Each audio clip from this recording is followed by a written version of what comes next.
कहानी की शुरुआत में हम बैरी नाम के एक आदमी को देखते हैं जो पैसों से भरे कुछ बैग्स अपने घर पर लेकर आया। ये देखकर बैरी परेशान हो गया कि इतने पैसों को वो कहाँ रखेगा। घर पूरा भर चुका है, दफनाने तक के लिए जगह नहीं है। जहाँ भी उसने खोदा उसे पुराना दफनाया हुआ पैसा ही मिला। अब बैरी ने सोचा कि इन पैसों को घोड़ों के तबेले में छुपा देता हूँ, लेकिन जैसे ही उसने पैसे छुपाने के लिए दरवाजा खोला, ढेर सारे पैसे उसके ऊपर गिर पड़े। पूरे तबेले में नोट ही नोट फैल गए। लेकिन हमेशा से उसके पास इतना पैसा नहीं था। आज से कुछ साल पहले वो बस एक एयरलाइन में पायलट था। बैरी की गर्लफ्रेंड बहुत खूबसूरत है और वो अपनी जिंदगी में भी काफी खुश था। बैरी को लगा कि उसकी पूरी जिंदगी ऐसे ही खुशी खुशी निकलेगी। लेकिन फिर अचानक से मुसीबत ने दस्तक दे दी। एक शाम जब बैरी अपने होटल में आराम करने पहुंचा तो एक दाढ़ी वाला आदमी वहां उससे मिलने आया और बैरी को ब्लैकमेल करने लगा। उसने बैरी के ऊपर पैसों के लिए सिगार की स्मगलिंग करने का आरोप लगाया। ये सुनकर बैरी के पसीने छूट गए, क्योंकि अगर ये बात बाहर निकली तो उसकी बदनामी हो जाएगी। उसका पायलट का लाइसेंस रद्द कर दिया जाएगा। फिर क्या करेगा वो जिंदगी में। बैरी को घबराया हुआ देखकर इस आदमी ने बताया कि वो एक CIA एजेंट है और उसका नाम है मॉन्टी। फिर बैरी को उसने अपनी टीम से मिलवाया। वो बैरी को एक गुप्त जगह पर ले गए जो जहाज रखने की जगह थी। वहाँ उस वक्त का सबसे तेज प्लेन देखकर बैरी की आंखें चमक उठी। इस प्लेन में दो बहुत ही ताकतवर इंजन थे। बैरी उस प्लेन को बड़े चाव से देखने लगा। मॉन्टी ये देखकर बहुत खुश हुआ और उसने बैरी को उसका मिशन बताया। बैरी को ये प्लेन सेंट्रल अमेरिका के दुश्मन देशों के ऊपर उड़ाना होगा। उसे प्लेन जमीन के पास थोड़ा नीचे उड़ाना है ताकि खुफिया तस्वीरें ली जा सकें। लेकिन ये खुफिया मिशन है, इसकी जानकारी बैरी किसी को नहीं दे सकता, अपनी गर्लफ्रेंड लूसी को भी नहीं। लेकिन बैरी को इस वक्त किसी भी चीज की परवाह नहीं थी। वो बस अपने सपनों के जहाज को उड़ाने के लिए उतावला था। मॉन्टी ने दरवाजे खोले ताकि बैरी जहाज की टेस्ट ड्राइव ले सके। घर जाकर उसने लूसी को बताया कि मुझे अभी वाली नौकरी छोड़नी है, क्योंकि मुझे एक दूसरी कंपनी में बहुत अच्छा काम मिला है। उसने अपने मिशन का कोई जिक्र नहीं किया। लूसी को ये बात बड़ी ही अजीब लगी। कोई पायलट एक एयरलाइन में कैप्टन की नौकरी छोड़कर एक अनजान कंपनी में क्यों काम करना चाहेगा। उसी रात एक फ्लाइट के दौरान बैरी अचानक से कॉकपिट छोड़कर निकल गया, अपनी जिंदगी की एक नई शुरुआत करने। उसके बाद से बैरी मॉन्टी का आदमी बन गया। वो सेंट्रल अमेरिका के देशों में अंदर तक जहाज उड़ाता और हर तरह के खतरे का सामना करता ताकि वो खुफिया तस्वीरें ले सके। हर बार सफर बहुत खतरनाक होता, लेकिन बैरी को अब इसी में मजा आने लगा था। मॉन्टी ने जब तस्वीरें अपने सीनियर्स को दिखाई तो लोग बहुत तारीफ करने लगे। लेकिन अभी तक बैरी ने लूसी को कुछ नहीं बताया था। उन दोनों की शादी भी हो गई और अब एक बेटी भी है, लेकिन बैरी की आमदनी अब कुछ खास नहीं हो रही। बैरी ने मॉन्टी से कहा कि देख भाई, इतने में तो गुजारा नहीं हो सकता ना आदमी का, कुछ करना। लेकिन मॉन्टी ने इस बारे में कुछ नहीं किया। अब मॉन्टी ने बैरी को पनामा में एक नया मिशन सौंप दिया। बैरी को ऐसे मिशन की आदत हो चुकी है। उसने बड़े आराम से ये काम पूरा कर लिया। देखते ही देखते 1980 शुरू हो गया। बैरी कोलंबिया में जहाज का फ्यूल भरने रुका तो अचानक उसे ढूंढते हुए 3 आदमी वहां पहुंचे। ये गुंडे खुलेआम बंदूक लिए घूम रहे थे। उन्होंने धमका कर बैरी को गाड़ी में बिठाया। बैरी के पास कोई चारा तो था नहीं, इसीलिए वो चुपचाप उनके साथ उनके बेस पर चला गया। वहाँ उन्हें इनका लीडर पाब्लो एस्कोबार मिला। पाब्लो बैरी की असली पहचान जानता है और ये भी कि वो सेंट्रल अमेरिका के देशों की खुफिया तस्वीरें लेता है। ये सुनकर बैरी घबरा गया और सफाई देने लगा कि वो सिर्फ एक आम कंपनी के लिए काम करता है, ना कि CIA के लिए। पाब्लो पूरा सच जानता ही था तो वो हंसने लगा। पाब्लो ने बैरी से कहा कि मैं तुम्हें कोई नुकसान नहीं पहुंचाना चाहता, बस थोड़ी सी स्मगलिंग करनी पड़ेगी मेरे लिए। उड़ते हुए जाओगे, मेरा थोड़ा सामान वहां ले जाना। इसके बाद पाब्लो बैरी को अपने फार्म पर ले गया, ये समझाते हुए कि माल की स्मगलिंग कितनी मुश्किल है। इसी काम के लिए उसे बैरी की मदद चाहिए थी। हर डिलीवरी के पूरे होने पर वो बैरी को 1 किलो का $2000 देगा। बैरी ये सुनकर बहुत ज्यादा खुश हो गया। इस सब में तो फोटो खींचने से भी ज्यादा पैसे मिलेंगे। लेकिन जब उसने पूरे सिस्टम को समझा तो बैरी को समझ आया कि कमी कहाँ पर है। जो रनवे पाब्लो ने बनाया था वो बहुत ज्यादा छोटा है और बहुत से पायलट पहले भी टेक ऑफ करते हुए मर चुके हैं। बैरी ने कहा कि ये रनवे थोड़ा लंबा कर लो ना, पैसे की कमी है तुम्हारे पास। लेकिन पाब्लो ने कहा कि अगर काम करना है तो करो, नहीं तो निकलो यहाँ से, सुझाव देने की जरूरत नहीं है। ये सुनकर तो बैरी की ईगो हर्ट हो गई। उसने फैसला लिया कि अब तो मैं इतने ही रनवे में उड़ा के दिखाऊंगा प्लेन। उसने कहा कि ये डिलीवरी तुम्हारे हिसाब से नहीं होगी, मैं बताऊंगा कि सामान कैसे डिलीवर होगा। उसने पाब्लो को एक जगह बताई कि वहाँ खुले मैदान है, मैं प्लेन को बिल्कुल नीचे ले जाकर सामान गिरा दूंगा, वहाँ तुम अपने आदमी भेजकर सामान उठवा लेना। पाब्लो मान गया और सारा सामान लोड करवाया। जैसे ही जाने की तैयारी पूरी हुई, बैरी ने देखा कि प्लेन के अंदर पाब्लो का एक आदमी पायलट की जगह पर बैठा है। लेकिन बैरी ने समझाया कि इस प्लेन में पहले ही काफी सामान है, इससे ज्यादा भार नहीं उठा सकता प्लेन, ठीक है, इसे नीचे उतरना होगा। पाब्लो ने उस आदमी को उतार लिया और फिर बैरी निकलने लगा। पाब्लो ने गुड लक के तौर पर बैरी को एक क्रॉस तोहफे में दिया। बैरी ने उड़ान भरी, इस बात से अनजान कि पाब्लो और उसके आदमी उसकी जान पर सट्टा लगा रहे थे कि वो प्लेन को यहाँ से उड़ा भी पाएगा या नहीं। बैरी ने पूरी समझदारी से टेक ऑफ किया, लेकिन सामान भारी होने की वजह से प्लेन एक बार को तो नीचे आ गया था, लेकिन फिर वो दोबारा से उड़ाते हुए पेड़ों के बीच से उसे ले गया। लेकिन फिर वो जैसे ही यूएसए की एयर स्पेस में पहुंचा, वो मिलिट्री के रेडार में आ गया। इस बात से अनजान बैरी जल्दी ही उस पॉइंट की तरफ बढ़ने लगा जहां उसे सामान छोड़ना है। बैरी ने ऑटो पायलट दबाया, नीचे का हैच खोला और सामान नीचे गिरा दिया। इसी के साथ बैरी की डिलीवरी पूरी हो गई थी। अगली बार जब बैरी कोलंबिया आया तो पाब्लो और उसके भाइयों ने उसके लिए वेलकम पार्टी रखी और बैरी को उसका कमाया पैसों से भरा बैग दिया। लेकिन इससे पहले बैरी अपनी खुशी मना पाता, कुछ फौजी वहां पर आ गए और पाब्लो के बंगले को घेर लिया। पाब्लो ने बैरी से कहा कि तुम अंदर ही रहना और वो खुद हालात संभालने के लिए बाहर निकल गया। लेकिन बैरी कभी यूं धुआंधार गोलीबारी के बीच नहीं आया था और उसकी घबराहट बढ़ती जा रही थी। बैरी ने पैसे उठाए और पाब्लो और उसके आदमियों को ढूंढने बाहर निकल गया। लेकिन बैरी को फौज के आदमियों ने पकड़ लिया और बाकी सबको भी। कुछ दिन बाद पाब्लो और उसके आदमियों को तो बेकसूर कहकर छोड़ दिया गया और सिर्फ बैरी जेल में रह गया। जब बैरी वहां पर बंद बहुत परेशान हो रहा था, तभी अचानक मॉन्टी वहां आया। बैरी के मुंह पर कई नील पड़े थे और 2 दांत भी टूट चुके थे। लेकिन मॉन्टी ने बताया कि तुम्हारे ऊपर ड्रग स्मगलिंग का आरोप लगा है और कल सुबह 6 बजे पुलिस तुम्हारे घर की तलाशी लेगी। ये सुनकर बैरी को बहुत दुख हुआ। वो अपने परिवार को इस सब में नहीं घसीटना चाहता था। उसने लगातार मॉन्टी से मदद की भीख मांगी। बैरी समझ ही नहीं पाया कि वो मॉन्टी के जाल में फंसता जा रहा है। मॉन्टी ने कहा कि हाँ, मैं तुम्हारी मदद कर सकता हूँ, लेकिन तुम्हें भी बदले में कुछ करना होगा। हाल ही में वहीं पास के एक देश में सरकार बदल गई है और उस प्रेसिडेंट का बहुत से लोग विरोध कर रहे हैं और अब यूएस की सरकार चाहती है कि उस देश में सरकार का विरोध करने वालों को हम पैसा और हथियार भेजें, लेकिन किसी को पता न चले कि हमने भेजे हैं। अमेरिका का नाम नहीं आना चाहिए कहीं पर। और इस काम को करने का जिम्मा मॉन्टी के ऊपर ही आया था और अब तो मॉन्टी के पास एक काबिल पायलट भी है। मॉन्टी बैरी का क्रिमिनल रिकॉर्ड तो नहीं मिटा सकता, लेकिन उसने बैरी को सलाह दी कि तुम्हें घर बदलना होगा। एक छोटा सा शहर है मीना, वहां पर मिलना मुझसे। बैरी के पास कोई रास्ता तो था नहीं, इसीलिए उसने घर पहुंचकर लूसी और अपनी बेटी को उठाया और कहा कि जल्दी से बैग पैक करो, हम जल्द ही यहाँ से निकलेंगे। बैरी की इस हरकत से लूसी को शक हुआ। लूसी ने बार बार पूछा कि हो क्या रहा है ये सब, लेकिन बैरी कुछ भी समझाने की हालत में नहीं था। उसने लूसी से कहा कि मुझ पर भरोसा रखो। सुबह होते ही पूरा परिवार सारा सामान बांधकर उस जगह से निकल गया। वो तीनों अब उस छोटे से शहर मीना में पहुंचे, जहाँ पर सिर्फ 2000 लोग रहते थे। ये लोग एक टूटे फूटे घर पर पहुंचे जहां मॉन्टी ने उनके रहने का इंतजाम किया हुआ था। अभी बैरी वहां पहुंचा ही था कि तभी उसने देखा कि मॉन्टी भी वहां पहुंच चुका है और बैरी उससे मिलने बाहर गया। मॉन्टी ने बैरी को एक सरप्राइज दिया। वहां लगभग 2000 एकड़ का एक एयरपोर्ट था। मॉन्टी ने बैरी को ये तोहफे में दे दिया कि अब ये पूरी जगह तुम्हारी, जिस पर मौजूद सब कुछ अब बैरी का था। बैरी को अपनी आंखों पर विश्वास नहीं हो रहा था। उसने अपने आसपास देखा, लेकिन उसे भरोसा ही नहीं हो रहा था कि ये सब कुछ उसका है, क्योंकि मॉन्टी पहले पैसे तो बढ़ा नहीं रहा था उसके।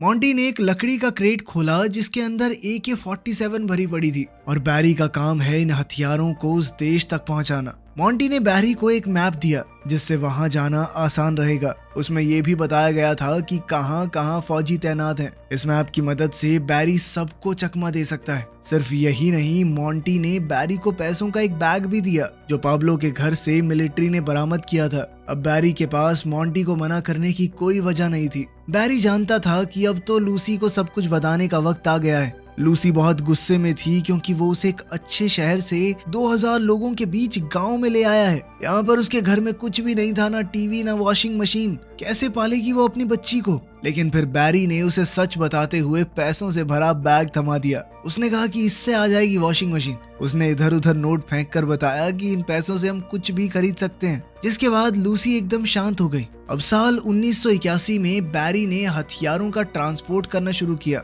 हथियारों से भरा बैग लेकर अब बैरी निकारागुआ देश पहुंचा। बैरी को लगा कि ये लोग उसका स्वागत करेंगे, लेकिन वहाँ पहुंचकर पता चला कि इन लोगों को हथियारों में कोई दिलचस्पी नहीं है, बल्कि उन्होंने बैरी के चश्मे और जूते छीन लिए, जिससे बैरी को गुस्सा आ गया। उसने तुरंत मोंटी को फोन किया और किस्सा समझाया, लेकिन मोंटी ने कुछ खास जवाब नहीं दिया। उसने कहा कि बैरी का काम हथियार सही वक्त पर सही जगह पहुंचाना है, उन लोगों को नहीं चलाने ना चलाएं। लाचार होकर वो दोबारा से उस देश में गया डिलीवरी करने, लेकिन इस बार वो अपने बचाव के लिए बेसबॉल बैट साथ लेके गया था कि आगे बढ़े ना माथा फोड़ दूंगा मैं, चुपचाप बंदूकें लो और निकलो यहाँ से। इस बार उसने इन विरोधियों को कुछ तोहफे भी दिए। हैरानी तो उसे तब हुई जब पाब्लो और उसके 2 भाई भी उस जगह आ गए, पर वो यहाँ लड़ने नहीं आए थे, बल्कि उन्होंने बताया कि ये विरोधियों का ढोंग हमने ही रचा है ताकि अमेरिका की मदद ले सकें। अब पाब्लो ने दोबारा बैरी को पिछली बार की तरह स्मगलिंग करने के लिए कहा ताकि अवैध सामान की डिलीवरी यूएसए में की जा सके, क्योंकि बैरी के पास अब जबरदस्त मैप है जो उसने मोंटी ने दिया था। उसने ये करने से मना नहीं किया क्योंकि मैप के जरिए पकड़े जाने की संभावना बहुत कम थी। अब अगले कुछ दिनों तक बैरी एक मेहनती आदमी की तरह हथियार निकारागुआ तक पहुंचाता रहा और फिर अवैध सामान की डिलीवरी वहां से अमेरिका में कर देता। वो जितना काम करता गया उतने पैसे आते रहे। अब ये काम बड़ा होता चला गया और बैरी ने 4 और पायलट्स को काम पर रखा ताकि जल्दी जल्दी ज्यादा काम हो सके। जब बैरी ढेर सारा पैसा कमाने लगा तभी सीआईए ने एक कदम उठाया। अब वो सिर्फ हथियारों की डिलीवरी नहीं करवाना चाहते थे, बल्कि वो चाहते थे कि विरोधियों को यूएस में लाकर उन्हें ट्रेनिंग दी जाए ताकि फिर वो वापस जाकर अपने देश में सरकार का तख्ता पलट कर दें। अब बैरी ने पूछा कि कहाँ पे दोगे ट्रेनिंग, कहाँ छोड़ना है उनको? तो मोंटी ने कहा कि 2000 एकड़ का एयरपोर्ट दिया तुझे, थोड़ी जगह तो दे दे भाई। खैर इस सब से बैरी को कुछ खास फर्क नहीं पड़ा। जहाँ वो अवैध सामान ला रहा था उसकी जगह बस कुछ लोग थे अब, लेकिन जैसा सीआईए चाहती थी वैसा हुआ नहीं। अपने देश में गरीबी और भूखमरी से परेशान ये विरोधी जैसे ही यूएसए की जमीन पर पहुंचे वो वहां से भाग जाते थे कि हमें वापस नहीं आना, लेकिन बैरी को इस सब से कोई फर्क नहीं पड़ता था। लेकिन फिर जल्द ही उसके सामने एक बड़ी परेशानी आई। बैरी के पास बहुत सारा पैसा था, पर अब वो सारा पैसा बैंक में तो जमा कर नहीं सकता, लोग पूछेंगे कहाँ से आया पैसा। इसीलिए उसने बहुत कम हिस्सा बैंक में जमा किया और बाकी पैसे आराम की जिंदगी जीने के लिए इस्तेमाल करने लगा। उसने पूरे शहर को पूरे साल की बेसबॉल की टिकट्स तोहफे में दे दी। उसने लूसी के लिए एक नई कार खरीदी और पूरे घर को रेनोवेट कर दिया। लेकिन वो जितना खर्चा करता उससे 2 गुना पैसा उसके पास आ रहा था। अब बैरी ने अपना पैसा छुपाने के लिए बहुत सी कंपनियां शुरू कर दी और शहर के लोगों को बिना मतलब के नौकरियों पर लगा दिया। उसके घर के हर एक कोने में पैसा छुपा कर रखा हुआ था, यहाँ तक कि थोड़ा पैसा घर के पीछे दफना दिया। बैरी बहुत ही बढ़िया जिंदगी जी रहा था, लेकिन फिर एक दिन लूसी का नालायक भाई उनसे मिलने आया और बैरी से कुछ पैसे मांगने लगा। बैरी ने मना नहीं किया, वो जल्द से जल्द उससे छुटकारा पाना चाहता था। लेकिन लूसी कहने लगी कि ये मुफ्त की रोटियां नहीं तोड़ेगा। वो चाहती थी कि बैरी उसे कोई नौकरी दे दे। अब लूसी की बात बैरी टाल नहीं सका। वो उसके भाई जेबी को प्लेन के हैंगर में ले गया, जहाँ उसे साफ सफाई के काम पर लगा दिया। अब कहानी उसी जगह पहुंच गई जहां से शुरुआत हुई थी। बैरी अपने घर पे नोट छुपा रहा था। वो तबेले में फैल चुके नोटों को हटा ही रहा था कि तभी उसने जेबी को वहां आते देखा, एक नई गाड़ी और अपनी गर्लफ्रेंड के साथ। लूसी गुस्से में आ गई जब उसे पता चला कि उसका भाई कोई काम नहीं कर रहा, पैसे चुरा के इधर उधर घूम रहा है। बैरी ने उससे पूछा कि पैसे कहाँ से आए, तो उसने कहा कि सफाई करते हुए मुझे एक बैग मिला जो पैसों से पूरी तरह भरा हुआ था। मैंने उसी पैसे से ये गाड़ी खरीदी है। बैरी को गुस्सा तो बहुत आया, पर उसे समझ नहीं आया कि करे तो करे क्या। बात यहीं खत्म नहीं हुई। उसके बाद से बैरी बहुत ही लापरवाह होता गया। लगभग 2 साल बाद पुलिस की नजर बैरी के ऊपर पड़ी। बैरी को पकड़ने के लिए DEA यानी ड्रग इन्फोर्समेंट एजेंसी ने एक जाल बिछाया, लेकिन बैरी जहाजों के बारे में सब कुछ जानता था। उसे पता था कि DEA के जहाज तेज तो हैं, लेकिन उनकी रेंज ज्यादा नहीं होती। बैरी पूरी रात समुद्र के ऊपर गोल गोल घूमता रहा और जल्द ही पुलिस के प्लेन्स का फ्यूल खत्म हो गया और उन्हें वापस मुड़ना पड़ा। लेकिन बैरी के ऊपर अब सिर्फ DEA ही नहीं, FBI की भी नजर थी। जिस हिसाब से बैरी के पास पैसा आ रहा था वो उनकी नजर में आ गया था। जल्द ही FBI के कुछ लोग मीना पहुंचे जांच करने। FBI के एक एजेंट ने देखा कि वहां पर बैंक ही बैंक खुले हुए हैं और एक से बढ़कर एक महंगी गाड़ियां सड़कों पर चल रही हैं। वो समझ ही नहीं पा रहे थे कि आखिर इस शहर के लोगों के पास इतना पैसा आ कहां से रहा है। एक और मिशन के दौरान बैरी अब बॉर्डर पेट्रोल की नजर में भी आ गया था। और जिस तरह डीईए को बैरी ने चकमा दिया था, उस बात को ध्यान में रखते हुए बॉर्डर पेट्रोल वालों ने बैरी के प्लेन जैसे ही 2 और प्लेन भेजे ताकि इस बार किसी भी हालत में बैरी पकड़ा जाए। बैरी ये देखकर गुस्से में नीचे की तरफ बढ़ने लगा और हाईवे के ऊपर ही प्लेन लैंड करने लगा। लैंड होते ही जब बैरी प्लेन से उतरा, उसने सड़क पर मौजूद बच्चों की तरफ थोड़े पैसे फेंके, उनकी साइकिल ली और वहां से गायब हो गया। अभी बैरी ने सांस भी नहीं ली थी कि तभी पाब्लो का फोन आ गया। डीईए पाब्लो के पीछे भी पड़ी थी, इसीलिए अब वो कोलंबिया में नहीं रह सकता। वो अब वहां से भागकर निकारागुआ आ गया था, जिसके बाद बैरी भी वहां के लिए निकल गया। जैसे ही बैरी गया, जेबी ने एक पैसों से भरा बैग उठाया और अपनी नई गाड़ी लेकर मौज मस्ती करने के लिए निकल गया। उसके हाथ में पैसों से भरा सूटकेस था और वो एक रेस्टोरेंट में घुस गया, लेकिन वहां देखा कि पुलिस वाले खाना खा रहे हैं। डर कर जेबी अचानक भागा, लेकिन पुलिस वालों ने उसका पीछा करके उसे पकड़ लिया। इस वक्त बैरी पाब्लो से मीटिंग कर रहा था। जैसे ही लूसी से इस पूरी घटना की खबर मिली, बैरी जल्द से जल्द वापस मीना पहुंचा। उसने शहर के सबसे महंगे वकील को बुलाया जेबी को छुड़वाने के लिए, लेकिन पाब्लो को शक हो गया कि कहीं जेबी ने पुलिस को सब कुछ बता तो नहीं दिया। तो उसने बैरी से कहा कि मैं तुम्हारी मदद करूंगा इस सब को ठीक करने में। बैरी समझ गया कि अगर मामला इसने अपने हाथ में लिया तो खून खराबा होगा। बैरी ने बहुत मना करने की कोशिश की, लेकिन पाब्लो नहीं माना। इसके बाद बैरी जेबी से मिलने के लिए भागा। जैसे ही जेबी स्टेशन से निकला, बैरी ने उसे गाड़ी में बैठाया, एक पैकेज दिया जिसमें पूरी जिंदगी गुजारने के लिए पैसे हैं और एक पासपोर्ट के साथ साथ प्लेन की टिकट्स भी हैं। बैरी चाहता था कि जेबी देश छोड़कर चला जाए, लेकिन जेबी को लगा बैरी उसे भगाना चाहता है। गुस्से में जेबी ने बैरी से कहा कि हर महीने पैसे पहुंचने चाहिए मेरे तक, वरना पुलिस को सब कुछ बता दूंगा मैं। फिर वो लूसी को भी गालियां देने लगा। अब बैरी बहुत गुस्से में आ गया और वो गाड़ी से उतरकर जेबी के पीछे दौड़ा, लेकिन तभी जेबी ने डर कर गाड़ी स्टार्ट की और वहां से भगाई। बैरी उसके पीछे पीछे भाग ही रहा था कि रुक साले, मैं बताता हूँ तुझे। लेकिन थोड़ी दूर जाते ही गाड़ी में जबरदस्त धमाका हुआ, जिसमें जेबी मारा गया और पैसे इधर उधर उड़ने लगे। बैरी एक बार के लिए तो भौचक्का रह गया, पर अंदर ही अंदर वो समझ गया था कि ये पाब्लो का काम है। बैरी ने अपनी गाड़ी से जेबी की गाड़ी को खींचना शुरू किया और उसे जंगल में छोड़ दिया। वहीं सीआईए को पता चल गया कि जो हथियार निकारागुआ भेजे गए हैं वो ड्रग ट्रैफिकिंग करने वालों के हाथ लग गए हैं। निकारागुआ से लाए गए विरोधी जिन्हें ट्रेनिंग दी गई थी, उनमें से बहुत कम लोग ट्रेनिंग पूरी करके वापस लड़ने गए। अब सीआईए वालों को समझ आया कि इनको बुलाकर ट्रेनिंग देना बहुत बड़ी बेवकूफी थी और मोंटी से ये सारा मिशन कैंसिल करने के लिए कहा। जब बैरी ने उन सबको वापस जाते देखा तो उसने मोंटी से पूछा कि अब क्या, आगे कुछ काम नहीं दोगे? लेकिन मोंटी ने कोई जवाब नहीं दिया, बस कहा कि मेरे अगले इशारे का इंतजार करना। अब बैरी समझ गया कि वो बुरी तरह फंस चुका है और मोंटी को भी अब उसकी कोई जरूरत नहीं है, तो वो उसका साथ भी नहीं देगा। अगले ही दिन जब मोंटी ऑफिस पहुंचा, उसने कहा कि बैरी से जुड़े हुए सारे कागजात जला दो, उसका हमसे कोई लेना देना नहीं होना चाहिए। वहीं बैरी ने अपनी पूरी टीम को तैयारी करके भागने के लिए कहा। जैसे ही बैरी और उसके साथ ही भागने की तैयारी कर रहे थे, तभी वहां डीईए, एटीएफ, एफबीआई, पुलिस हर कोई आ गया। जल्द ही उन्होंने उसे हिरासत में ले लिया और प्रोसिक्यूटर के ऑफिस में ले गए ताकि उसके किए की उसे ज्यादा से ज्यादा सजा दिलवा सके। इसी बीच बैरी उन सबको घूस देने की कोशिश कर रहा था। तुम सबकी जिंदगी बना दूंगा मैं, 1 करोड़ दूंगा, 1-1 करोड़ सबको, चलो नहीं ना 10 करोड़ दूंगा। लेकिन तभी अचानक वकील को एक फोन आया। बैरी समझ गया कि कुछ तो बदल गया है। प्रोसिक्यूटर गुस्से में बाहर आई और बैरी की हथकड़ियां खोलने के लिए कहा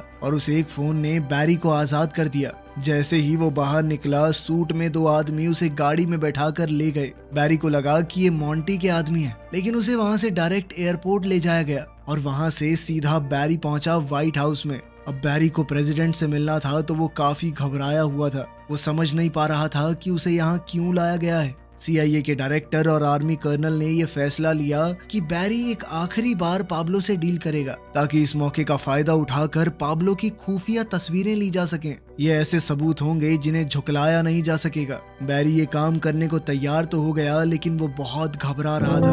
अगर पाब्लो एस्कोबार को भनक तक लग गई कि बैरी उसे फंसाना चाहता है तो वो उसके चीथड़े उड़ा देगा। अपने परिवार से अलविदा कहकर बैरी और उसके असिस्टेंट ने एक सफर शुरू किया। वो एक तूफान से गुजरते हुए निकारागुआ पहुंचे। जैसे ही प्लेन का दरवाजा खोला, फौजी बंदूकें लेकर तैनात हो गए। बैरी घबरा गया, समझाने लगा कि ये सिर्फ एक तोहफा है। तभी पाब्लो वहां पहुंचा। उसने अपने फौजियों से कहा कि इसे मार दो। बैरी बहुत ज्यादा डर गया, पर तभी पाब्लो हंसने लगा और अपने फौजियों को पीछे हटने को कहा।